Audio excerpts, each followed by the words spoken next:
அன்பார்ந்த ஆசிக் தோழர் நேயர்களே, ஈரான் அமெரிக்கா இஸ்ரேலுக்கு மத்தியில் போர் ஆரம்பித்து கிட்டத்தட்ட 12 நாளை நெருங்க போகுது. இந்த சூழலில் தான் ஆயத்துல்லா கொமேனியுடைய மறைவுக்கு பின்பு சுப்ரீம் தலைவராக மஜ்தபா கொமேனி வந்து இன்னைக்கு பல்வேறு அதிரடி நடவடிக்கைகளை எடுத்துட்டு இருக்கிறாரு. மற்றொரு பக்கம் இன்னைக்கு உக்ரைன் புதிதாக இந்த ஈரான் இஸ்ரேல் அமெரிக்கா போருக்கு மத்தியில் உள்ளே நுழைந்து கொண்டிருக்கிறது.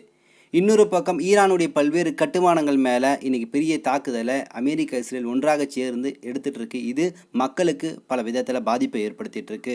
ஸோ இந்த செய்திகளை தான் சற்று விரிவாகவும் ஆழமாகவும் இந்த காணொலியில் பார்க்க போகிறோம். பார்ப்பதற்கு முன்னாடி நமது ஆசிக் தோழர் என்ற இந்த சேனலை மறக்காமல் சப்ஸ்கிரைபர் செய்து உங்கள் உறவினர்களுக்கும் நண்பர்களுக்கும் இந்த செய்தியை பகிருங்க. மறக்காமல் கீழே இருக்கக்கூடிய பெல் ஐக்கானை கிளிக் பண்ணுங்கள். இதன் வழியாக நமது செய்திகள் உடனுக்குடன் உங்களை வந்தடையும். வாங்க பல்வேறு தரமான சம்பவங்களை குறித்து பார்ப்போம். என் அன்பார்ந்த உறவுகளே, கடந்த வருடம் ஈரானுக்கும் இஸ்ரேலுக்கும் மத்தியில் 12 நாள் யுத்தம் என்பது நடந்துச்சு. இந்த யுத்தத்தில் பெரிய பாதிப்புகள் இரண்டு நாட்டுக்கும் இல்லையாட்டி கூட ஈரானுடைய அணு உலைகள் மேலே நடத்தப்பட்ட தாக்குதல் என்பது ஒரு பெரிய பேசுபொருளாக மாறுச்சு. IAEA என்று சொல்லக்கூடிய அணு உலை சார்ந்த அமைப்புகள் கண்டனம் தெரிவிச்சிச்சு. ஏன்னா அணு உலைகள் மேலே தாக்குதல் நடத்தி அது வெடிச்சாலோ அல்லது கசிஞ்சாலோ அது பெரிய அளவில் அந்த நிலத்திற்கும் மக்களுக்கும் ஒரு பெரிய பாதிப்பு ஏற்படுத்தும் அப்படிங்கிறனாலவே சில கண்டனங்கள் வந்துச்சு. ஆனால் இன்று மீண்டும் மூர்க்கத்தனமாக அந்த வேலையை நோக்கி தான் இன்னைக்கு ஈரான் இந்த போர்க்கால சூழலில் போயிட்டுருக்கு. ஸோ அந்த 12 நாள் யுத்தத்துக்கு அப்புறம் நடைபெற்று கொண்டிருக்கூடிய இந்த போர் சரியாக பிப்ரவரி 28 ஆரம்பித்து இன்றைக்கி கிட்டத்தட்ட 12வது நாளாக நோக்கி போயிட்டு இருக்கு. இந்த போருடைய காலம் என்பது ஈரான் 90லேருந்து 100 நாள் வரையும் நாங்கள் கொண்டு செல்வோம், அந்த அளவு எங்கள்கிட்ட ஆயுத பலம் இருக்குது அப்படின்னு சொல்லக்கூடிய செய்திகளை வெளியிட்டு இருக்கு. ஸோ இந்த சூழலில் தான் இன்னைக்கு ஈரானுடைய சுப்ரீம் தலைவர் ஆயத்துல்லா கொமேனி என்பவர் கொல்லப்பட்டு விட்டார் அப்படிங்கிற செய்தி நீங்கள் கேள்விப்பட்டீங்க. அதற்கப்புறம் இன்னைக்கு ஈரானை கதிகலங்கும் வைக்கும் விதமாக இன்னைக்கு அடுத்த தலைவர் வந்துட்டார். ஆல்ரெடி பேசப்பட்டு நாம் சொன்ன தலைவர் தான் அவருடைய இரண்டாவது மகன். ஆயத்துல்லா கொமேனிக்கு மொத்தம் 4 மகன், அதில் இரண்டாவது மகனாக இருக்கக்கூடிய மஜ்தபா கொமேனி. இவர் தான் இன்றைக்கி ஈரானுடைய சுப்ரீம் லீடராக, அதாவது உச்ச தலைவராக வந்திருக்காரு. ஏன்னா உச்ச தலைவருடைய அதிகாரம் என்பது ஒரு பெருசு. இங்கே IRGC என்று சொல்லக்கூடிய இராணுவம் இருக்குது, அதற்கு கீழே பல்வேறு உளவு அமைப்புகள், தகவல் தொடர்பு அமைப்புகள்னு பல கட்டமைப்புகள் இருக்குது. இது எல்லாமே உச்சத்தலைவருடைய கட்டுப்பாட்டுக்கு இணங்கி இருக்கும். அவர் சொன்னார்னா அது செய்யக்கூடிய நிலையில் இருக்கும். எலெக்ஷன் இருக்குது மற்றும் வாக்குரிமைகள் என்று பல விஷயங்கள் இருந்து அது அதிபர் என்று இருக்கக்கூடிய நிலை இருக்குது. மசூத் பெஜஸ்கியன் இன்னைக்கு இருக்கார். ஆனால் மசூத் பெஜஸ்கியனுக்கு கூட சுப்ரீம் தலைவருடைய உத்தரவு என்பது வர வேண்டும். அந்த அளவு சுப்ரீம் தலைவருடைய பவர் என்பது இங்கே வேறு நிலையில் இருக்குது அப்படிங்கிற விஷயத்தை பார்க்க முடியுது. ஸோ அந்த வெற்றிடத்தை போக்கும் விதமாகத்தான் உடனடியாக அவர் கை காட்டின அவருக்கு கீழே இருந்து செயல்பட்ட அவருடைய மகன் மஜ்தபா கொமேனி இன்னைக்கு வந்திருக்கிறாரு. இவர் கிட்டத்தட்ட 56 வயசு ஆச்சு. ஸோ மஜ்தபா கொமேனி இன்னைக்கு வந்த பின்னாடியே மேற்குலகம் கதிகலங்க ஆரம்பிச்சிருச்சு. ட்ரம்ப் உளர ஆரம்பிச்சிட்டாரு. எந்தளவு உளர ஆரம்பிச்சிட்டாருன்னா, மஜ்தபா கொமேனி வந்தால் மட்டும் இங்கே எல்லாம் மாறிடுமா, இங்கே ஈரானுடைய சுப்ரீம் தலைவர் யார் வந்தாலும் அவரை நாங்கள் டார்கெட் பண்ணி தட்டி தூக்குவோம், ஏன்னா இங்கு இந்த மதவாத ஆட்சி இருக்கக்கூடாது, இங்கே சுதந்திரமான ஆட்சி இருக்கணும்னு சொல்லக்கூடிய அந்த கூற்றுக்களை முன்வைக்கிறார். இவர் சுதந்திரமான ஆட்சின்னு எதை சொல்ல வர்றாருன்னா, ரேசா பகலவிடி ஆட்சியை சொல்ல வர்றாரு. நான் ஆல்ரெடி பல முறை சொல்லியிருக்கேன். 1947க்கு முன்னாடி இங்கே மன்னராட்சி இருந்துச்சு ஈரானில். அப்போ ஈரானுக்கும் அமெரிக்காவுக்கும் மத்தியில் ஒரு நெருங்கிய தொடர்பு இருந்துச்சு. வெஸ்டர்ன் கல்ச்சர் கிட்டத்தட்ட உள்ளே கொண்டு வருவதற்கான வேலையெல்லாம் ஈடுபட்டு இருந்தாங்க. அந்தளவு ஒரு லிபரலாக இருந்துச்சு. ஈரானுடைய பழைய படங்கள் எடுத்து பாருங்களே, அப்படியே அங்கே மக்கள்லாம் பர்தா போட மாட்டாங்க. வெஸ்டர்னில் எப்படி இருக்காங்களோ அதே போல் உடை சுதந்திரம், ஆடை சுதந்திரம் சொல்லிட்டு பல அடிப்படையில் செயல்பட்டு இருந்தாங்க. ஸோ அந்த ரேசா பகலை ஆட்சியில் இந்த நாசகர வேலைகள் நடக்கக்கூடிய சமயத்தில் தான் இஸ்லாமிய குடியரசு கொண்டு வரணும்னு சொல்லிட்டு தான் இந்த கொமேனியுடைய பரம்பரை ஆட்சிக்கு வர முற்படுகிறது. அந்த அடிப்படையில் தான் ஆட்சிக்கு வருகிறது. 1989 அங்கே கொமேனியுடைய முதல் உச்சத்தலைவராக இருக்கக்கூடிய ரூஹுல்லா கொமேனி வராரு. ரூஹுல்லா கொமேனியுடைய மறைவுக்கு பின்பு அடுத்த உச்ச தலைவராக அவருக்கு கீழே 1971 அறிமுகமாகிறாரு. அவருக்கு கீழே ஆயத்துல்லா கொமேனி அவர்கள். ஸோ அவருடைய மறைவுக்கு பின்னாடி தான் அவருடைய மகனாக இருக்கக்கூடிய மஜ்தபா கொமேனி இன்னைக்கு வந்திருக்காரு. அப்போ ஒரு 3வது ஈரானுடைய சுப்ரீம் தலைவராக இன்னைக்கு மஜ்தபா கொமேனி வந்திருக்கிறாரு. ஒரு திறமையான நபர். ஃபோட்டோலாம் பார்த்தீங்கன்னா ஏதோ ரொம்ப அப்பாவி போல் சிரித்த முகத்தோடு இருப்பார். யாராவது அடித்தாருன்னா மறுக்கணத்தை காட்டுவார். அப்படிங்கிற அளவுக்கு மஜ்தபா கொமேனியுடைய அந்த முகம் உங்களுக்கு தெரியும். ஆனால் அவர் உண்மையில் மிகப்பெரிய வீரர். மறைமுகமாக பல்வேறு போர்களில் ஈடுபட்டவர். ஈராக்குடைய போரில் ஃப்ரண்ட்லைனில் நின்று போராடியவர். பல்வேறு விஷயங்களில் தேர்ந்தவராக இருக்கார். இப்படிப்பட்ட மஜ்தபா கொமேனி தான் இன்றைக்கி ஈரானுடைய இந்த சூரா கவுன்சில் ஒன்று கூடி பேசி இறுதியாக இன்றைக்கி அறிவிச்சிருக்கு, எங்களது அடுத்த சுப்ரீம் தலைவர் மஜ்தபா கொமேனி. ஸோ மஜ்தபா கொமேனி இன்னைக்கு வந்த பின்னாடியே மேற்குலகம் ஆட்டம் காண ஆரம்பிச்சிருச்சு. மஜிதா கொமேனி வந்த பின்னாடி அவருடைய சொல்லுக்கு நாங்கள் கட்டுப்படுகின்றோம் அப்படின்னு சொல்லிட்டு ஹிஸ்புல்லா அறிவிச்சிருச்சு.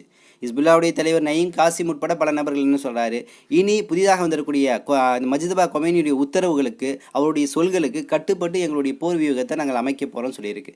இதே போலத்தான் உள்ளே இருக்கக்கூடிய ஹமாஸும் சில இடங்களில் வந்து ஈரானை பாராட்டி புதிய தலைவருக்கு வாழ்த்து தெரிவிச்சிருக்கு. இதோட உச்சபட்சமாக யார் வாழ்த்து தெரிவிச்சிருக்கா தெரியுமா? ரஷ்யாவுடைய தலைவர் விளாடிமிர் புட்டின். விளாடிமிர் புட்டின் தெளிவாக சொல்கிறார், ஓப்பன் அடிக்கிறார். புதிதாக வந்திருக்கக்கூடிய மஜ்தபா கொமேனிக்கு வாழ்த்துக்கள். உங்களது அப்பா ஆயத்துல்லா கொமேனி எந்த அடிப்படையில் இந்த அமெரிக்காவை கதிகலங்க வச்சாரோ, அமெரிக்காவை ஆட்டங்கான வச்சாரோ, அந்த பயத்தை கொடுங்க, அவர்களுக்கு அச்சத்தை கொடுங்க, நீங்கள் அதை செய்வீங்க, அவர்களை கோழைகளாக்கி அடிபணிய வைப்பீங்க அப்படிங்கிறத நான் முழுமையாக நம்புறேன்னு சொல்லிட்டு இன்றைக்கி டிக்ளரேஷன் பண்ணியிருக்கிறாரு ரஷ்யாவுடைய தலைவர் விளாடிமிர் புட்டின். அப்போ இந்த அளவு இன்றைக்கி வந்து ஒரு தேர்ந்த நபராக இருக்கிறாரு. மற்றும் அலி அவர்களுடைய அலி ஹுசைன் மற்றும் ஹசன் அவங்களுடைய பரம்பரையில் வந்த ஒரு நபராக கூட கொமேனி அவர்களை வந்து இன்றைக்கி அடையாளப்படுத்துகிறாங்க. ஸோ இந்த மஜ்தபா கொமேனி இனி அடுத்தடுத்த உத்தரவுகளை வந்து பெரிய அளவில் கொடுக்க போகிறாரு, இந்த போருடைய வியூகத்தை சரியாக வகுக்க போகிறாரு அப்படிங்கிறத நம்ம பார்க்க முடியுது. அப்போ எவ்வளவுதான் இவர்கள் வந்து இந்த கொமேனி வகைராக்களுடைய ஆட்சியை முடிவுக்கு கொண்டு வரணும், இஸ்லாமிய குடியரசு முடிவுக்கு கொண்டு வரணும் மேற்குலக முயற்சி செஞ்சால் கூட இதுக்கு அடுத்து ஒரு 6-7 கட்ட தலைவர்கள் தயாராக இருக்கிறாங்க. அதுதான் இங்கே என்ன பண்ண முடியலங்க, ஈரானில் ஆட்சி கவிழ்ப்பு கொண்டு வர முடியல. ஏனென்றால் ஈரான் என்பது ஒரு வலுவான கட்டமைப்பில் இருக்குது. இப்போ இங்கே பார்த்தீங்கன்னா ஏடிஎம்கே இருக்குது. அம்மையா ஜெயலலிதா மறைவுக்கு பின்னாடி இன்றைக்கி அந்த கட்சி துண்டாடப்படுகிறது. பாஜக கட்சியை கைப்பற்றி விட்டது. பாஜக கட்சியை ஏடிஎம்கே மாறிடுச்சு. ஏன்? அடுத்த கட்ட தலைவர்கள் இல்லை. ஆனால் ஈரானுக்கு அது பிரச்சனையே கிடையாது. அடுத்த 7 தலைமுறைகளுக்கு 7 கட்ட தலைவர்களை உருவாக்கி வச்சுருக்காங்க. அடுத்து இறந்தால் அடுத்து இவர் தான் அப்படின்னு சொல்லிட்டு சூரா கவுன்சில் முடிவு பண்ணி வச்சுருக்கு. ஸோ அந்தளவு இன்றைக்கி ஒரு கட்டமைப்பில் கொண்டு வந்திருக்கனால தான் மஜ்தபா கொமேனியுடைய இந்த வருகை என்பது மேற்குலகத்தை ஆட்டம் காண வச்சுட்ருக்கு. ஸோ இந்த சூழலில் தான் இன்றைக்கி எதிர்த்தாக்குதல் எந்தளவு கொடுக்கப்பட்டு கொண்டிருக்கிறது, அமெரிக்கா இந்தளவு தாக்குதல் கொடுத்துட்ருக்கு அப்படிங்கிற விஷயங்களை இங்கே பார்க்கணும். முதலாவது என்னென்னா, ஃபஸ்ட்டு ட்ரம்ப் வந்து இன்றைக்கி ஒரு செய்தியாளர் சந்திப்பை வந்து மீட் பண்ணி ஃப்ளைட்டில் பறக்கும் போதே சில செய்திகளை கொடுக்குறாரு. அதில் கேட்குறாங்க, நீங்கள் பண்ணது நியாயமா? முதல் 4 நாள் போர் யுத்தத்தில் நீங்கள் டார்கெட் பண்ணி அடித்தது எல்லாமே அங்கே இருக்கக்கூடிய மினாப் என்று சொல்லக்கூடிய இடத்துல இருக்கக்கூடிய பள்ளிக்கூடத்தின் மேலே அடிச்சிருக்கீங்க. அதில் கிட்டத்தட்ட 170 பச்சிலம் குழந்தைகளை கொண்டிருக்கீங்க. இது நியாயமா அப்படிங்கிற கேள்வியை செய்தியாளர் முன்வைக்கிறார். அது மட்டும் கிடையாது, இங்கே வந்து ஈரான் மினாபில் நடந்த அந்த குழந்தைகளோட இறப்பை பற்றி பேசுகிறோம். லெபனான்லேயும் இறந்துருக்கு தெரியுங்களா? 80 குழந்தைகளை இந்த போரில் இஸ்ரேல் அமெரிக்கா ஒன்றாக சேர்ந்து இன்றைக்கி கொண்டிருக்குது. அப்போ லெபனான்லேயும் ஈரான்லேயும் குழந்தைகளை மட்டுமே டார்கெட் பண்ணி இன்றைக்கி இந்த அமெரிக்கா கொள்ளுது அப்படின்னா எவ்வளவு கொடூர செயல் கொண்டவர்களாக இவங்க இருப்பாங்கன்னு பாருங்கள். இப்போ இந்த கேள்விக்கு ட்ரம்ப் பதில் சொல்கிறாரு, நாங்களாம் குழந்தைகளை கொள்ளலையே, நல்லா விசாரிங்க, நாங்கள் வந்து அங்கே விசாரணை கமிஷன் அமைச்சிருக்கோம், அது கொன்னது எல்லாமே ஈரான் தான். ஈரானுக்கு சரியான முறையில் மிசைல்களை ஹேண்டில் பண்ண தெரியல, ட்ரோன்களை அனுப்ப தெரியல, ராக்கெட்டுகளை வந்து பறக்க விட தெரியல, அவர்களுக்கு எக்யூப்மெண்ட்ஸை எப்படி கையாளணுன்னே தெரியலன்னு சொல்லிட்டு இன்றைக்கி ட்ரம்ப் பேசுகிறாரு. மேலும் சொல்கிறாரு, இந்த குழந்தைகளை மக்களை எல்லாத்தையும் கொன்றொழிப்பது எல்லாமே ஈரான் தான் அப்படின்னு சொல்லக்கூடிய ஒரு குற்றச்சாட்டை வச்சுட்டு இன்றைக்கி அப்படியே நைஸாக கலந்து போகிறாரு. ஏன்னா எப்ஸ்டீனுடைய ஃபைலுடைய பயம் அவருக்குள்ளே ஓடிட்டுருக்குல்ல. அப்போ இப்படி பேசக்கூடியவருக்கு, துல்லியமாக அடிக்க தெரியாதவர்கள் சொல்லக்கூடியவர்களுக்கு தான் துல்லியமான தாக்குதலை இன்றைக்கி பெரிய அளவில் வந்து ஈரான் கொடுத்துட்ருக்கு.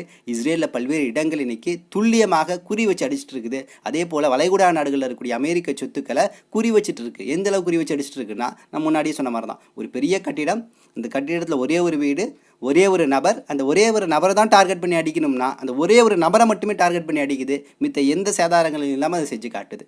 அப்போ இதில் எவ்வளோ கை தேர்ந்தவர்களாக இருக்கிறாங்க. ஸோ இந்த இடத்துல இந்த யூதனுடைய புத்தி இருக்குல்ல, குறுக்கு புத்தி, அதை தான் இன்றைக்கி வந்து மத்திய கிழக்கு வளைகுடா நாடுகளில் பண்ணிகிட்டு இருக்கிறான்.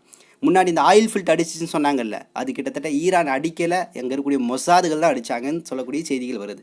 மொசாது இப்போ என்ன பண்ணுதுன்னா, வளைகுடா நாடுகள் மேலே அமெரிக்க சொத்துக்களை நீ அடிக்கிறேல, அதே வளைகுடா நாடுகளில் இருக்கக்கூடிய மக்களுடைய சொத்துக்கள், மக்களுடைய பயன்பாட்டு இடங்கள்னு சொல்லிட்டு பல இடங்களை இந்த மொசாது சிஏஏ போன்ற அமைப்புகள் ஒன்றாக சேர்ந்து அதை அழித்து விட்டு அதை முழுமையாக ஈரான் மேலே பழிய போட்டு வளைகுடா நாடுகளுடைய கோபத்தை முழுமையாக இன்றைக்கி என்ன பண்ணுது, ஈரான் மேலே திருப்புவதற்கான முயற்சிகள் ஈடுபட்டு இருக்கு அப்படிங்கிற விஷயத்தை பார்க்க முடியுது. இன்னொரு பக்கம் நேரடியாக களத்தில் இராணுவ துருப்புக்களோடு அல்லது அங்கே இருக்கக்கூடிய தளவாடங்களோடு சண்டையிட திராணி இல்லாத இந்த அமெரிக்க இஸ்ரேல் இன்னைக்கு ஈரானில் இருக்கக்கூடிய 4 அணு உலைகள் மேலே தாக்குதல் நடத்தியிருக்கு. இதிலேருந்து அந்த அணு உலைகளில் இருக்கக்கூடிய அந்த கசிவுகள், அந்த வாயுக்கள் வெளியாகக்கூடிய சமயத்தில் அந்த அமிலங்கள் மலையோடு கலந்து அமிலமலை பெய்வதற்கான வாய்ப்புகள் அதிகமாக இருக்குன்னு செய்தி பார்க்க முடியுது. ஸோ இந்த கசிவுக்கு அப்புறமே அங்கே இருக்கக்கூடிய மக்களுக்கு மிகப்பெரிய பாதிப்பு, தொண்டையெல்லாம் பெரிய புண்ணாயிட்டு இருக்குது, தும்மல் வந்துட்டே இருக்குது, பெரிய அளவில் அவங்க வந்து உடல் அளவில் பாதிக்கப்பட்டு இன்றைக்கி இந்த அமிலங்களால் வந்து பெரிய அளவில் துன்பப்பட்டு இருக்காங்க அப்படிங்கிற செய்தி வந்துட்டு இருக்கு. அப்போ இவர்களுடைய டார்கெட் எல்லாமே இதுதான். அடுத்து இன்னொரு டார்கெட் என்னென்னா அணு உலைகள் மேலே பெரிய தாக்குதல். நான் முன்னாடி சொன்னது எண்ணெய் கிணறுகள் மேலே, எண்ணெய் கிடங்குகள் மேலே அந்த தாக்குதல் நடத்துறதுல அந்த வாயு என்பது வெளியாச்சு. அடுத்து அணு உலைகள் மேலே தாக்குதல் நடத்துகிறாங்க. அதற்கான சூழல் தான் இன்றைக்கி போயிட்டுருக்குன்னு இங்கிலாந்துடைய முன்னாள் பாராளுமன்ற உறுப்பினர் சொல்கிறாரு. அவர்கள் ஒரு திட்டம் கையில் வச்சுருக்கிறாங்க. நியூக்ளியர் வெப்பன் இருக்குல்ல, அதுலேயே சின்ன சின்ன வெப்பன் இருக்கும். அது பேர் பார்த்திங்கன்னா டாக்டிக்கல் நியூக்ளியர் வெப்பன்னு சொல்லுவாங்க. ஸோ இந்த டாக்டிக்கல் நியூக்ளியர் வெப்பனை வந்து சின்ன சின்னதாக இருக்கும்ல, இதை பயன்படுத்தி ஈரானுடைய அணு உலைகள் மேலே தாக்குதல் நடத்தி பெரிய அழிவு ஏற்படுத்தலாம் அப்படின்னு சொல்லக்கூடிய திட்டங்களை இன்றைக்கி அமெரிக்கா வகுத்துட்டு இருக்குன்னு சொல்லக்கூடிய செய்தியை இன்றைக்கி இங்கிலாந்துடைய முன்னாள் பாராளுமன்ற உறுப்பினர் ஓப்பனாக இன்றைக்கி சொல்லியிருக்கிறார். அப்போ பாருங்களே, அப்போ ஈரானோடு இராணுவ களத்தில் நின்று போர் செய்ய இவங்க தயாராக இல்லை. அவர்கள் முழுக்க முழுக்க பெண்கள், குழந்தைகள், வெகுஜன மக்கள் மற்றும் எண்ணெய் சுத்திகரிப்பு ஆலைகள் மேலே, கிடங்குகள் மேலே, அணு உலைகள் மேலே தாக்குதல் நடத்தி அந்த நிலத்தை அழிக்கக்கூடிய இடத்தை நோக்கி தான் குறுக்கு வழியில் போயிட்டுருக்காங்கன்னு பார்க்க முடியுது. ஸோ இந்த இடத்துல இன்றைக்கி ஈரானுடைய தாக்குதல் எப்படி இருக்குதுன்னு கேட்டிங்கன்னா மிகவும் பவர்ஃபுல்லாக இருக்குது. சொல்லப்போனால் மஜித்பா கொமேனி வந்து சில மணி நேரங்கள் கிடைத்த உத்தரவு என்பது பெரிய பாதிப்பு ஏற்படுத்தியிருக்கு. உதாரணத்துக்கு நீங்கள் பிப்ரவரி 28 மார்ச் 4 வரைக்கும் கிட்டத்தட்ட இஸ்ரேல் மேலே 550 ஏவுகணைகளை ஏவிருக்காங்க. இதில் அடுத்து கிட்டத்தட்ட 200 ஏவுகணைகளை வளைகுடா நாடுகள் மேலே ஈரான் ஏவிருக்கு. அதே போல் இன்றைக்கி ஈரான் 3rd 4th ஜென்ரேஷன் இராணுவ தளவாடங்களை பயன்படுத்த ஆரம்பிச்சிருக்கு. இதில் பர்டிகுலராக சில ஏவுகணைகள் பேர் சொல்ல அளவுக்கு இன்றைக்கி வந்து ரொம்ப பேசப்படுது. இதில் குரூஸ் மிசைல்கள், பெலஸ்டிக் மிசைல்கள், ஹைப்பர்சோனிக் மிசைல்களும் அடங்கும். முதலாவது பார்த்தீங்கன்னா ஷாஹப் 1. இது பார்த்தீங்கன்னா ஷார்ட் ரேஞ்ச், லாங் ரேஞ்ச் மிசைல்கள் தான். குறுகிய தூரம், நெடுதூரம் பயணிக்கக்கூடிய மிசைல்கள் தான். குறுகிய தூர மிசைல்கள் எல்லாமே அண்டை நாடுகளாக இருக்கக்கூடிய இந்த வளைகுடா நாடுகள், Saudi Arabia, Qatar, UAE, Bahrain, இது போன்ற நாடுகள் மேலே அமெரிக்க தளவாடங்கள் மேலே, தளங்கள் மேலே தாக்குதல் நடத்திட்டு இருக்கு. லாங் ரேஞ்ச் மிசைல் இருக்குது பார்த்தீங்களா, இதுதான் என்ன பண்ணுதுன்னா நேரடியாக இஸ்ரேல் மேலேயும் அமெரிக்காவில் இருக்கக்கூடிய சில பகுதிகள் அமெரிக்க துருப்புகள் மேலேயும் தாக்குது. அதே போல் ஷாஹப் 1 இன்னொன்று 300 கிலோமீட்டர் தூரம் தாக்குதல் நடத்திட்டு இருக்கு. அதே போல் ஃபத்தாஹ் 110 300 500 கிலோமீட்டர் தூரம் பாயுது. அதே போல் ஷாஹப் 2 500 கிலோமீட்டர், ஜுல்ஃபகர் 2 700 கிலோமீட்டர், அதே போல் கியாம் 1 750 கிலோமீட்டர், ஷாஹப் 3 தான் 2000 கிலோமீட்டர் தாண்டி அடிக்குது. அப்போ இந்த ஷாஹப் 3 இருக்குல்ல, இதுதான் அதிகமாக இஸ்ரேல் மேலே பயன்படுத்தப்படுது. காரணம் ஈரான்லேருந்து இஸ்ரேலுடைய தூரம் கிட்டத்தட்ட 2000 கிலோமீட்டருக்கு மேலே இருக்குது, நம்ம செய்திகள் வழியாக பார்க்க முடியுது. ஸோ இந்த அளவு தனது எக்யூப்மெண்ட்ஸை பயன்படுத்தி தான் இன்றைக்கி ஈரான் இந்த போரில் முன்னேறிட்டுருக்கு.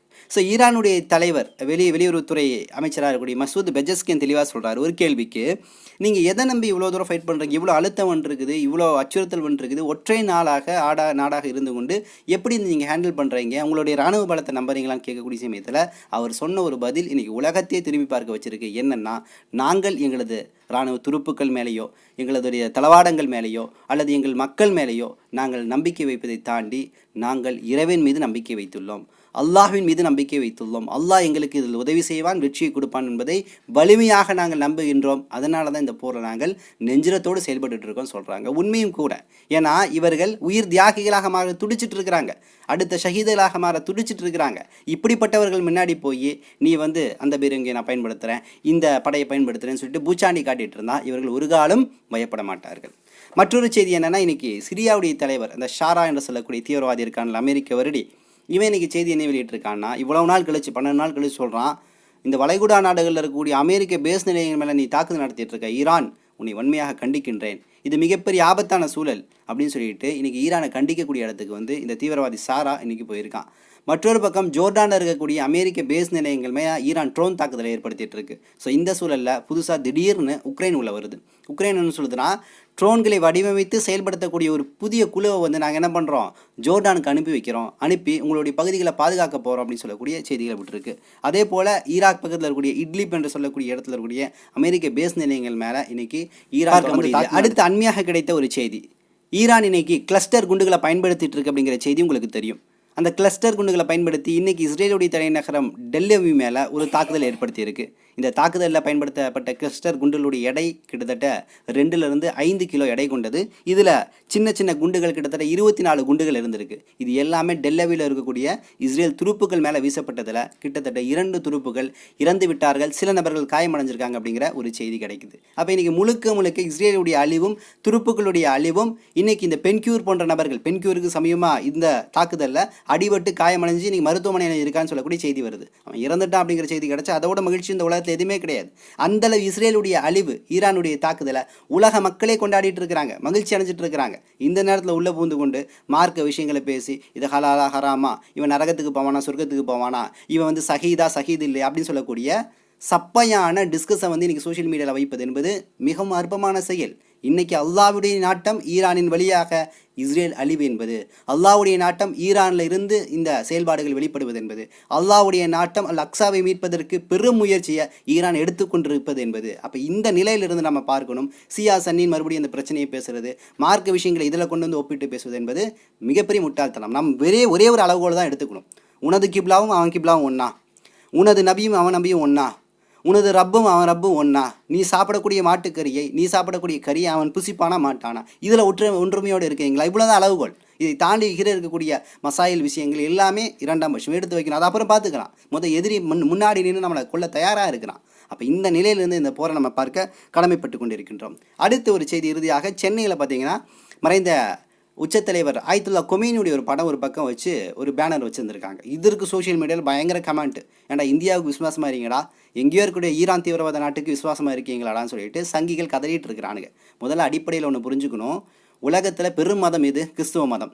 அதோடைய தலைநகரமாக எது பார்க்கப்படுகிறது? பெரிய இடமாக, மைய இடமாக வாட்டிக்கன் சிட்டி. ஸோ வாட்டிக்கன் சிட்டியில் இருக்கக்கூடிய போப்புடைய மறைவுக்கு இங்கே ஒரு புகைப்படம் வச்சாங்கல்ல, அதுபோல தான் உலகத்தில் இருக்கக்கூடிய முஸ்லீம்கள் ஷியாக்கள் நிறைய வைக்கிறாங்க. அது இல்லாத நபர்கள் இன்றைக்கி பொதுவாக ஆயத்துல்லா கொமேனியை ஒரு வீரராக, ஒரு போராட்ட களத்தில் இருந்து தியாகம் செய்யக்கூடியவர்களாக இங்கே இப்படி பழனி பாபா நம்ம பார்க்குறோம். அதுபோல் ஒரு களத்தில் நின்று உயிரை தியாகம் செய்த தியாகியாக இன்றைக்கி முஸ்லீம் அல்லாத நபர்களையும் இன்றைக்கி பார்க்குறாங்க. திருமாவளவன் அவர்கள்லாம் அவ்வளவு ஆயத்துல்லா கொமேனியுடைய மரணத்திற்கு ஆதரவு தெரிவிச்சிருந்தார். ஏன்னா மேற்குலக ஆதிக்க சக்திகளை, இந்த டீப் ஸ்டேப் என்று சொல்லக்கூடிய இந்த அமெரிக்காவுடைய ஏகாதிபத்தியத்தை விரட்டுவதற்காக இன்றைக்கி உயிர் தியாகம் செஞ்சுருக்கார்கள் அப்படின்னு பல நபர்கள் நினைவேந்தல் நிகழ்ச்சி ஏற்படுத்திட்டு இருக்காங்க. ஸோ அந்த அடிப்படையில் தான் சென்னையில் அந்த கட் அவுட் வச்சுருந்தாங்க. உண்மையாக உலக முஸ்லீம்கள் எல்லாமே அவருடைய மறைவுக்கு ஆதரவு தெரிவிக்கிறாங்க, நினைவு செலுத்துகிறாங்க. ஸோ இந்தியனாக இருக்கிறேன், நான் எங்கேயோ இருக்கிற நபருக்கு ஆதரவு செலுத்தக்கூடாதுலாம் கிடையாது. அடிப்படையில் நான் ஒரு முஸ்லீம் அப்படிங்கிறத தான் நான் உணர்கின்றேன். ஒரு முஸ்லீம், நான் தமிழ் பேசுகிறதுனால ஒரு தமிழனாக இருக்கிறேன், நான் திராவிடனாக இருக்கிறேன், நான் இந்தியாவில் இருக்கக்கூடிய இந்தியனாக இருக்கின்றேன். அப்போ அனைத்து விஷயங்களையும் நான் பின்பற்றுகின்றேன். நான் முதலாவது என்னை எதிலிருந்து வெளிப்படுத்துகிறேன்னு கேட்டிங்கன்னா எனக்கு எல்லா பற்றும் இருக்கிறது. முதல் பற்று என் இஸ்லாம் தான். என் இஸ்லாம் மார்க்கம் தான் என் வாழ்வியலை கற்றுக் கொடுக்கிறது. ஒழுக்க மாண்புகள் அனைத்தையுமே கற்றுக் கொடுக்கிறது. என் மொழி மீதான பற்றை கற்றுக் கொடுக்கிறது, நாட்டுப்பற்றை கற்றுக் கொடுக்கிறது. இன்று அனைத்து சகல விதமான அனைத்து விஷயங்களும் என் வாழ்க்கையில் கற்றுக் கொடுத்து கொண்டிருக்கிறது. அதனால் நான் அனைத்து விஷயங்களும் ஏற்றுக்கொள்வேன். அதே போல் உலக முஸ்லீம்கள் எல்லாமே சகோதரர்கள் அப்படின்னு நபி ஸல்லல்லாஹு அலைஹி வஸல்லம் அவங்க சொல்லியிருக்கிறாங்க. உலக முஸ்லீம்கள்லாம் ஒரே உடலை போன்றவர்கள் அப்படின்னு சொல்லியிருக்கிறாங்க. அதனால் எங்கு முஸ்லீம்கள் அடிபட்டாலும் சரி, நிச்சயமாக ஒரு முஸ்லீமுக்கு குரல் கொடுப்பான். இது முஸ்லீமுக்கு மட்டும் கிடையாது. வெறும் முஸ்லீம்னா அது மதவாத மாதிரி நீங்கள் பேசிகிட்டு இருப்பீங்க, அப்படியே வார்த்தையை மாற்றி கொண்டு போவீங்க. எங்கு மனித குலத்தில் யாருக்கு அடிபட்டாலும் சரி, எந்த ஏகாதிபத்தியம் எளிய மக்களை நசுக்கினாலும் சரி, அந்த அநீதியை எதிர்த்து நீதிக்காக நிச்சயமாக உயிருள்ளவரை போராடி கொண்டே இருக்கும் இந்த சமூகம். அது தமிழீழமாக இருந்தாலும் சரி, உலகத்தில் எந்த நிலத்தில் யாருக்கு அடிபட்டாலும் சரி, பாதிக்கப்பட்டவன் பாதிப்பை ஏற்படுத்துவன்ற என்ற நிலையிலிருந்து தான் பேசுகிறவரை அவன் இந்த மதம், அவன் இந்த சாதின்னு சொல்லிட்டு நிச்சயமாக முஸ்லீம்கள் பேச மாட்டார்கள். ஏனென்றால் அவர்களுடைய மார்க்கம் அப்படி அவர்களுக்கு கற்றுக் கொடுத்திருக்கிறது. அப்படிங்கிற நிலையிலிருந்து தான் இதை நம்ம எடுத்துக்கணும். இதில் இன்னொரு விஷயம் என்னென்னா, இவ்வளோ பெரிய நாசகர வேலையை அமெரிக்கா ஏற்படுத்துதுன்னா அமெரிக்காவில் இருக்கக்கூடிய ஐபேக் என்று சொல்லக்கூடிய இந்த டீப் ஸ்டேப் கொள்கையில் இருக்கக்கூடிய ஒரு விஷயந்தான்.